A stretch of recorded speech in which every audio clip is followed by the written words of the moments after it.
Cuaca yang tidak menentu bisa membuat daya tahan tubuh kita menurun dan mudah terserang penyakit. Salah satunya adalah flu. Haciu! Aduh, bersin ini saya. Ini termasuk penyakit flu atau pilek ya. Kebanyakan dari kita menyamakan antara penyakit flu dan pilek. Untuk mengetahuinya, konsultasi dulu deh ke dokter. Cuaca yang tak menentu bisa membuat seseorang mengalami penurunan imunitas. Hal ini dikarenakan tubuh dipaksa untuk terus melakukan adaptasi dengan kondisi cuaca yang terjadi. Kondisi tubuh menjadi tidak fit dan mudah terpapar virus, misalnya yang menyebabkan flu.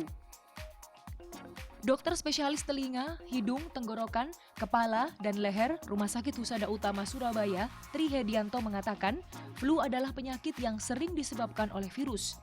Sementara pilek dibedakan menjadi dua, yaitu pilek karena infeksi dan pilek karena alergi.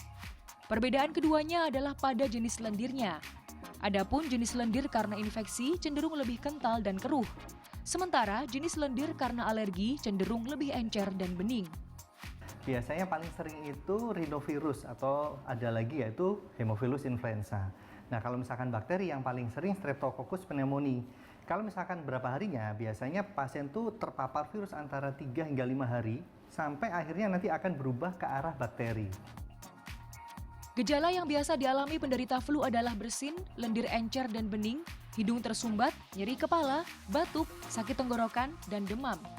Sementara gejala yang menyertai penderita pilek adalah lendir yang pekat dan keruh, hidung tersumbat, serta demam.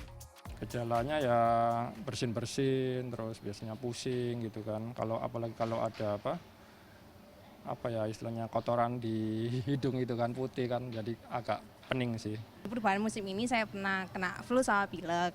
Biasanya itu kayak tiba-tiba meriang gitu, kayak di tenggorokan itu juga nggak enak gitu, kayak ada yang ganjel kayak gitu. Terus biasanya juga badan itu tiba-tiba panas gitu. Terus ya kayak nggak nafsu makan tiba-tiba kayak gitu juga. Pilek yang berkepanjangan bisa menyebabkan sinusitis.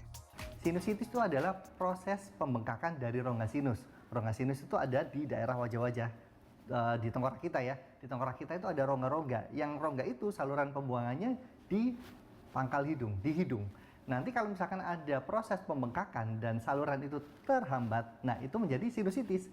Nah, alangkah baiknya kalau misalkan hidung kita lagi bengkak atau rinitis atau mungkin yang kita sebut dengan pilek itu ya, kalau ditangani dengan baik, nanti tidak mengarah ke arah sinusitis. Agar terhindar dari virus, dokter menyarankan agar kita menjaga imunitas tubuh, memakai masker jika sekeliling kita tidak sehat, dan rutin mencuci hidung dengan cairan infus yang mengandung NaCl 0,9% atau yang dijual bebas dalam kemasan. Hal ini untuk membersihkan bakteri atau kotoran dalam hidung. Sementara jika sudah terpapar virus, bisa minum obat flu yang dijual bebas, konsumsi makanan yang tinggi protein dan serat, serta gunakan masker. Jika kondisi tak membaik dalam beberapa hari, segera periksakan ke dokter. Kanzata Marindora, Heru Sudarmanto, Surabaya, Jawa Timur.